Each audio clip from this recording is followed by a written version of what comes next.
another DorkLair action figure review. Today I'm taking a look at the deluxe male Orc Builder from the Mythic Legion's Tactics War of the Aetherblade wave. Okay, we're diving right in because these figures take a long time. There's a ton of parts that come with them. I will say one thing real quick, one informational piece, is that there are two versions of the figure. There's basically like a standard retail version, and then there's a Forge Founders version. So that Forge Founders version comes with this extra head sculpt right here. So if you see this head sculpt, that means you're getting the Forge version.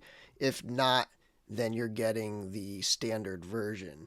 Both of them were available on Big Bad Toy Store. I'm not sure if there's really any other sites that had them, but they're largely sold out anyway, so it's going to be kind of tricky to get them.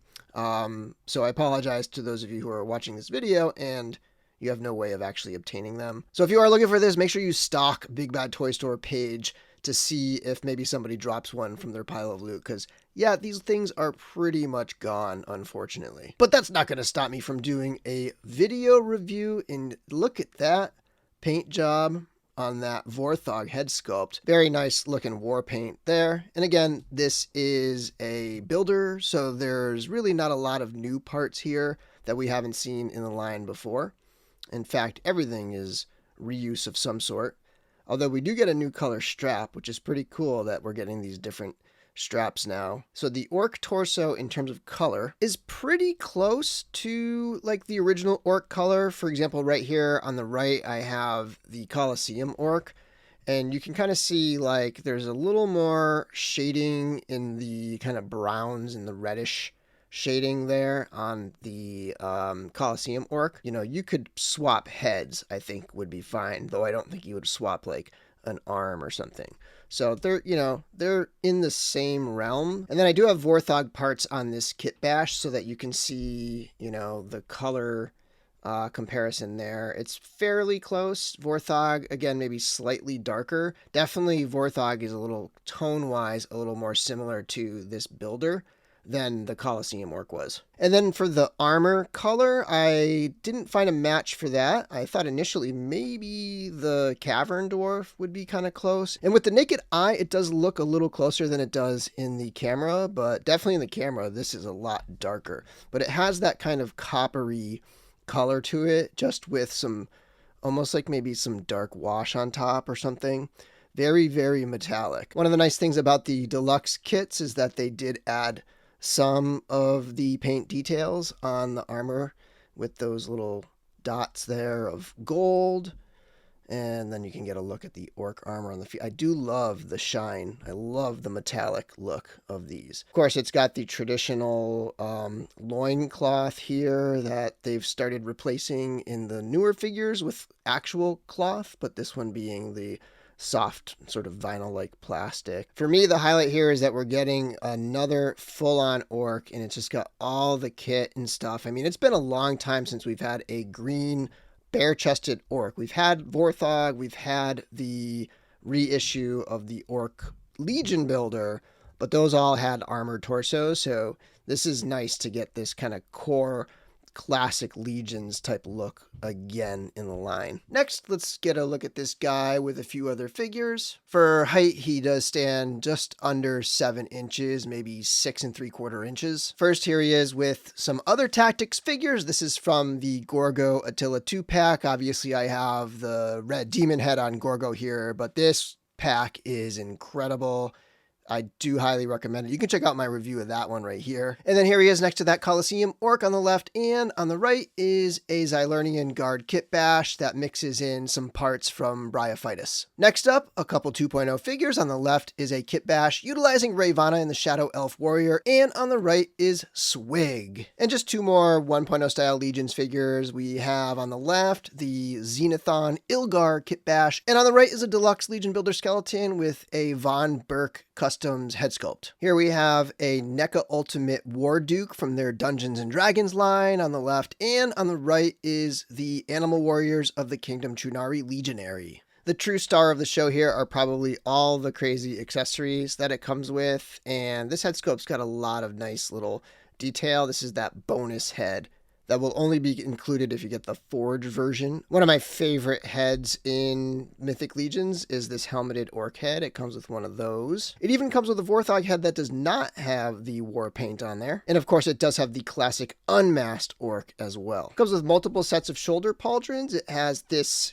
orc style pauldron right here in the same tones as the armor that the figure has on there. And then it's got a pair of knight pauldrons in the gray metallic color with some little accent details, which is meant to go with the alternate torso that comes with it, which also has another neck peg on there. So you've got that alternate look there, and I'll do some swaps later. Also, to go along with this torso, there's this piece here that you can only use with this torso because it's got the hole in the back there. So this collar piece right here. And then the other swap out part is this skirt that I had on in the initial shot of the start of the video, and this alternate loincloth piece. It does come with this battle hammer, which kind of like makes me think of the dwarves and stuff, but it works pretty well, I think, for orcs as well, or it could be stolen off of the battlefield. There's a nasty looking spear that's all chipped up and has some straps painted on there. Also included is one of my favorite weapons in Mythic Legions, this longsword. Great piece right here. It's got the ball and chain from Hagnon. I do wish there was a little more paint on the ball part of it. It feels like just plasticky. But the chain is nice. Couple cool bone-like weapons. So you have this sword that looks like it's completely made of bone. And then you have this blade that's almost like a saw that's attached to a piece of bone. And then we have the turtle shield, which actually has a lot of great paint on there. There's a wash, there's some nice little details on these spiky bits, and then of course it's gonna have this square piece that you can peg into his back, as I had it in the beginning of the video, or the handle that can pop right in to those pegs, and he can hold it in his hand. And with those accessories, we can do a whole bunch of different combinations. So let me just show you a few of them. Here's one look I really like with the two pauldrons and that armored head sculpt. This to me screams classic Mythic Legions orc. And then here it is, probably about as armored up as you can get it, with that armored torso and that knight's helmet and this big old hammer. Pretty cool look right here. And then I wanted to do one with the collar piece. So here it is with the collar and the classic orc head. And finally, here's one with the other shoulder armor that does match the armored torso. So another look here, and of course the combinations are pretty much endless. Finally, for articulation, the head is on a ball joint. It can look up a little bit, and it can look down, and it can cock side to side, and it can twist all the way around. Shoulder pauldrons do move, so if you want to get them out of the way to bring the arm up, you can, and the arm is on a hinge and swivel. We have a hinge and swivel at the elbow that comes just shy of 90 degrees here with a twist above. And then you have a twist at the forearm, twist at the hand with a horizontal hinge. Ball joint at the waist. He can crunch forward quite a bit, back quite a bit, side to side just a little bit. And then he can kind of do action poses every which way. And then the legs are on a hinge and swivel as well, and they can kick forward and back. They can go out into the splits. There's a twist at the top of the thigh, single jointed knee, twist below the knee, ankle hinge, and twist and rocker. For me, one of the coolest releases are the deluxe sets. The deluxe barbarian, the deluxe knight. Those were two of my all-time favorites.